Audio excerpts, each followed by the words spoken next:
पक्षियों का राजा बाज बहुत ही तेज और खतरनाक शिकारी।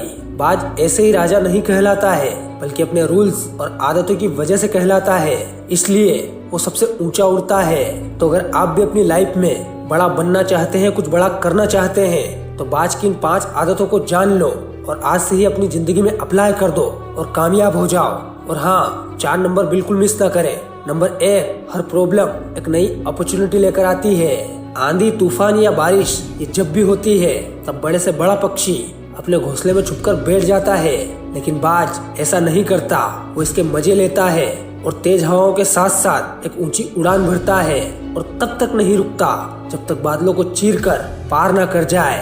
बाज हमें सिखाता है कि हर प्रॉब्लम एक नई अपॉर्चुनिटी लेकर आती है, बस आपको प्रॉब्लम से मजे के साथ डील करना होगी। नंबर 2, अपने गोल पर फोकस करो। अपने टारगेट को लेकर बाज पूरी तरह क्लियर और एकाग्र रहता है। बाज की नजरें इतनी तेज होती है कि वो अपने शिकार पर 4 से 5 किलोमीटर दूर से ही नजरें जमा लेता है और नजरें जमाने के बाद वो अपने शिकार को पाकर ही रहता है। और ऐसा करते टाइम उसे बस अपना शिकार ही दिखाई देता है, वो आसपास की चीजों पर बिल्कुल ध्यान नहीं देता। बाज की आदत हमें सिखाती है कि अपने गोल पर फोकस करो। आपके आसपास क्या हो रहा है, आपके आसपास के लोग क्या बोल रहे हैं, उन लोगों पर बिल्कुल ध्यान मत दो, तभी आप बाज की तरह अपने लक्ष्य को हासिल कर पाओगे। नंबर 3, अपने पास्ट को वर्तमान में जगह बिल्कुल मत दो।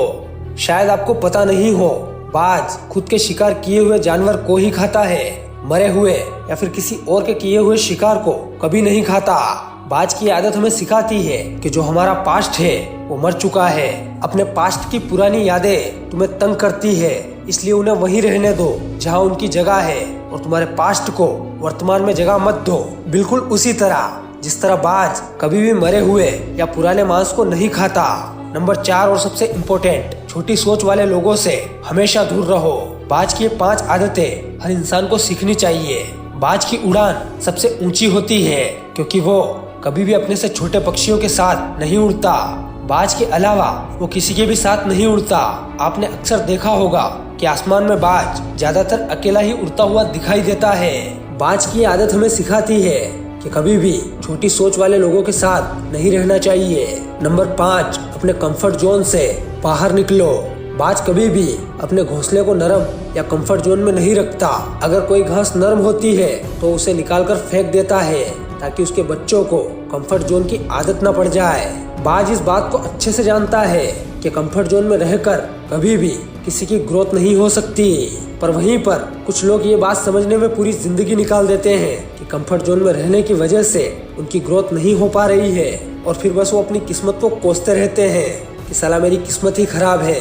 इसलिए दोस्तों, अपनी किस्मत को दोष देना बंद करो और कंफर्ट जोन से बाहर निकलो, तभी आप अपनी लाइफ में कुछ बड़ा कर पाओगे, नहीं तो जहाँ हो वहीं पर रह जाओगे। और वो कहते हैं ना कि किस्मत के बदलने का इंतजार नहीं, बल्कि किस्मत बदलने का प्रयास करना सीखो।